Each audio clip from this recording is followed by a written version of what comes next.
Shakespeare's Sonnet 116, ironically you might think, for a poem that has graced so many modern wedding ceremonies, is an argument, and an argument about love. Not the kind of argument we most often mean when we use that word, an exchange of accusations perhaps, or some give and take of mutual objection, but that other argument which sets out a single chain of reasoning from initial propositions to final conclusion. It is the kind of argument that is designed to be kept up with and that needs to be followed. At the same time, it is a poem. It is indeed specifically a sonnet. And poetry does things to arguments as well as doing things with them. By the time Shakespeare came to write them, sonnets had already a certain amount of form when it came to working as argumentative devices. An Italian import, the sonnet put down its English roots in the middle 1500s, but flourished at the end of the 16th century. Typically, the English sonnet was about love, and often addressed to a particular beloved. Typically, too, it would make an argument to or about her, pleading the lover's case. Of course, the readers would be, in a sense, spectators, since they were unlikely to be personally addressed or even to know much about what was going on, if, that is, anything at all was really going on, for names tended to be changed to mimic things like classical and late medieval romance. Sir Philip Sidney, from the generation before Shakespeare, called his sequence Astrophel and Stella, and real identities of protagonists, if any, were playfully hinted at rather than announced. What's more, sonnets didn't act alone, but went around in large gangs. A sonnet would be part of a big sequence, would have sonnets on either side of it, and its own argument would form one part in a much larger argumentative arc. So, what did these arguments, on both the small scale of an individual poem and the large scale of an entire sequence, tend to concern? Love, almost exclusively, and the voice of the lover was very often, albeit as a character, the first-person voice of the poems. The lover may argue his case in a sonnet, relentlessly across sonnet after sonnet. But this isn't to say that he always or even usually wins it. The fun, though, that is, the enjoyment and compelling chain of interest for the reader, is in the following along and the fascinations of observation. Like some kind of rhetorical legal soap opera, the Elizabethan sonnet sequence is always more about process than conclusion. A sad ending to the whole thing, just as much as a happy one, isn't really what the sequence was about in the first place. Whenever his sonnets were in fact composed, and here it's hard to find agreement, Shakespeare was fairly late to the sonnet party. And by 1609, when his sonnets were published in bulk, that party had, for the most part, packed up and moved on. By then, in terms of English poetic fashion at any rate, a book of sonnets might look and feel a little retro. From a publisher's point of view, being able to put William Shakespeare's name on the title page was decidedly an advantage. But in fact, the newly printed series had something more than just name recognition going for it. For old as some of its bearings were, this sequence was in many ways both new and different. It wasn't even entirely clear, indeed, that it was a sequence. One of these differences was in the shape and internal dynamics of the sonnets themselves. Ever since the beginning, English sonnets had flaunted the signs of their Italian origins, not just in their frequent Renaissance pastoral trappings, all the way from fanciful names for the lovers to conventions of address, but in their rhyme schemes. These followed the time-honoured Italian pattern, producing an initial 8 lines or octave that rhymes ABBA, ABBA, then a 6-line portion or sestet following from this and turning and developing its thought in some way, which juggles C, D, and sometimes E rhymes, for example, as CD, CD, CD, or CDE, CDE.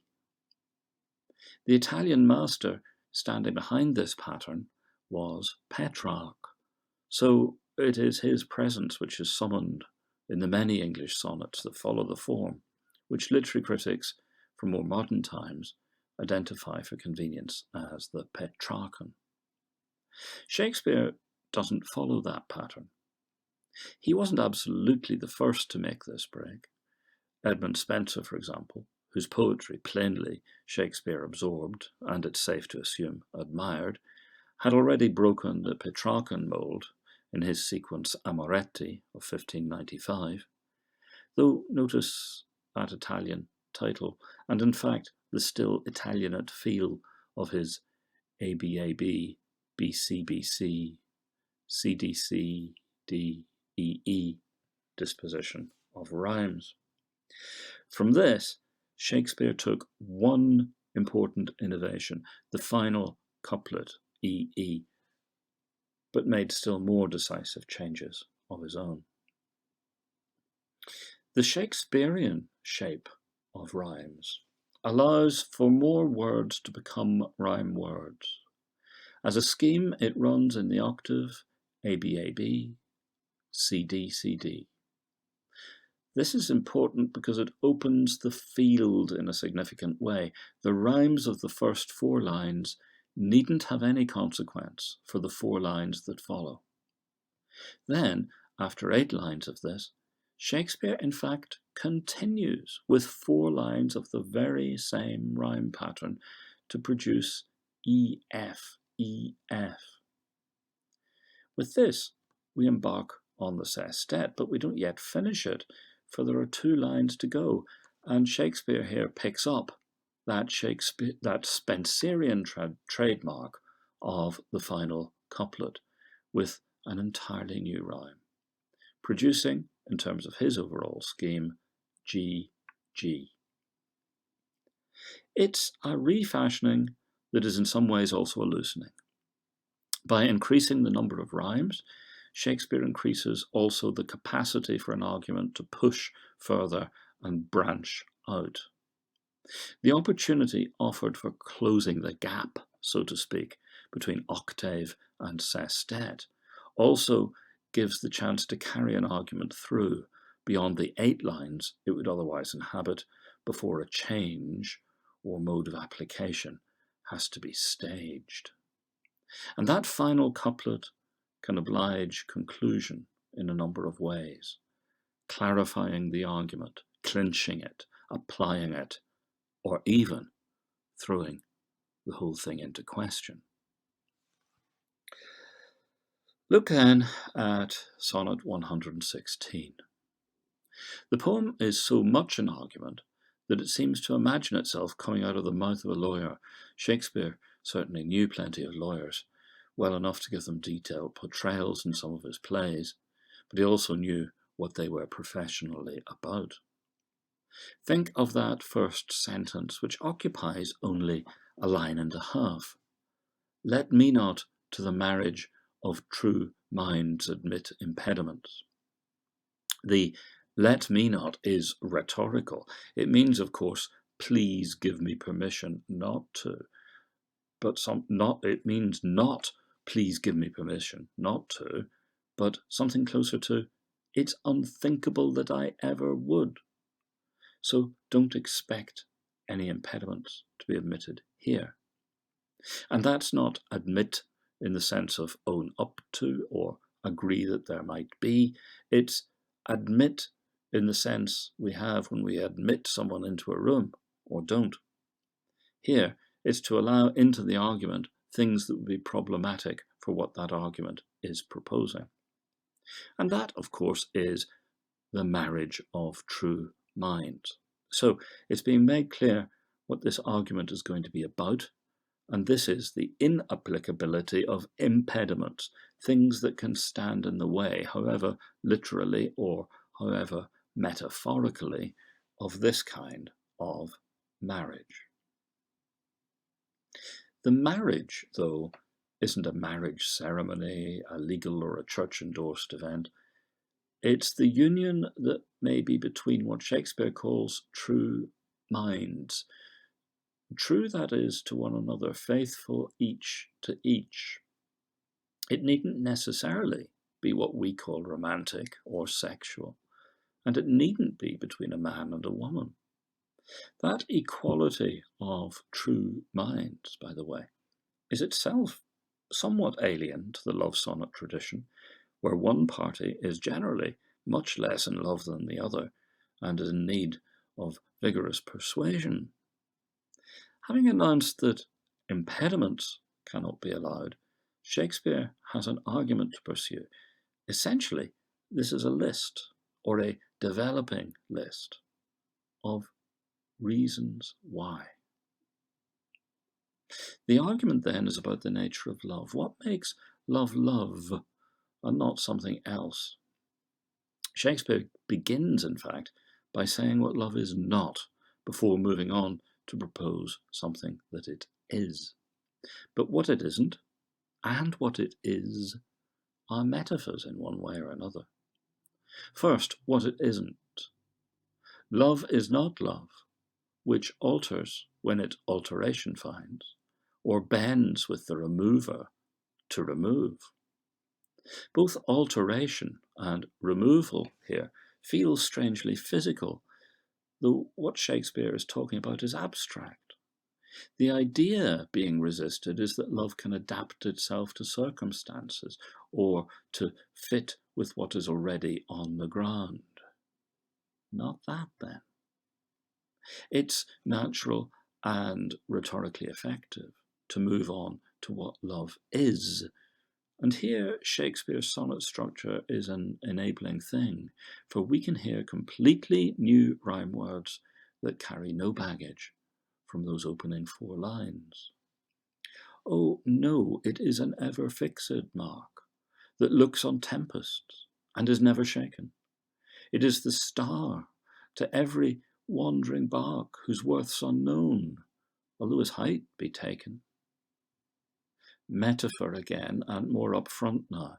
The high landmark, or the star in the sky that does not move out of place, however shaken the boats in the storm may be. If you're on a wandering bark in such conditions, you don't stop to question the exact worth of the one thing that gives you a way to steer. Instead, you trust it until such time as you're out of danger. All of this would be fine from the point of view of the argument if it stopped here to pause and move into some new development that will offer a triumphant moment of conclusion, the utter banishing or ruling out of court of all possible impediments to love. But this is a poem, this is a sonnet indeed, and things may not work quite so mechanically. The emotional movement, if we can call it that, of the first 2 quatrains and first 2 steps in the argument may have been from not to is, from negative to positive, but the metaphorical climate hasn't followed suit. From the metaphorical resistance to alteration and removal, which implies unbending strength, to the wandering boats in a storm at the mercy of the elements while they try to steer by a mark. The stage is set then for more discussion of what love is not. And now the best that can be hoped for is that love is not oblivious to the reality of time. Love's not time's full, though rosy lips and cheeks within his bending sickle's compass come. Love alters not with his brief hours and weeks, but bears it out even to the edge of doom. Look at how much is being conceded here, which a more enraptured or besotted imagination would refuse outright. That sickle is sharp and in working order. Rosy lips and cheeks are indeed in trouble. And finally, the edge of doom is really there. All love can do is something negative. It alters not and endures the worst, bears it out. This third quatrain turns out to have been a third argumentative step towards at best a grim resistance. Love might have been very good at breaking through all possible impediments on the way here, but it runs flat into the edge of doom at the end. Perhaps the impediments had something to be said for them, since they would at least have prevented us from arriving just here. Well, perhaps. But it hasn't been Shakespeare's brief to say this. Instead, he reaches the point where a rhymed couplet, sufficient to itself in formal terms because it doesn't make any use of a rhyme sound that has come before, must give the sonnet's argument its last word. It's an odd last word, and an oddly paradoxical kind of conclusion. If this be error, and upon me proved, I never writ, nor no man ever loved. It is as though the speaker here concedes the possibility of the case going against his client. Upon me proved is legal language, as is error.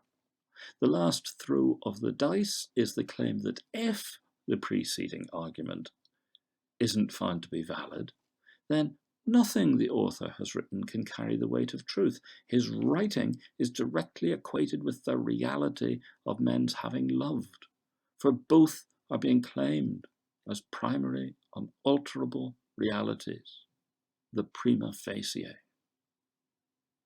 It is as though one should end by saying, ignore the argument, just look me in the eyes and tell me I'm wrong.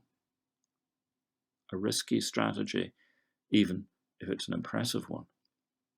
The last couplet, then, is less a conclusion than a sudden change of idiom and focus, a stepping back rather than a wrapping up. How far all of this is enabled by the shape of Shakespeare's sonnet form is an excellent critical question. The loosening of formal constraints makes a tight argument in some ways less easy, more risky. If the final couplet tells us anything, it lets us know that Shakespeare is willing to accept the risk. What it doesn't tell us so much about, interestingly enough, is love. But then, the sonnet was never really going to tell us about love in the first place. It was exploring what love has to tell us about ourselves. Let me not to the marriage of true minds admit impediments. Love is not love, which alters when it alteration finds, or bends with the remover to remove. Oh no, it is an ever-fixed mark that looks on tempests and is never shaken. It is the star to every wandering bark, whose worth's unknown, although his height be taken. Love's not time's full, though rosy lips and cheeks within his bending sickle's compass come. Love alters not with his brief hours and weeks, but bears it out, even to the edge of doom. If this be error, and upon me proved, I never writ, nor no man ever loved.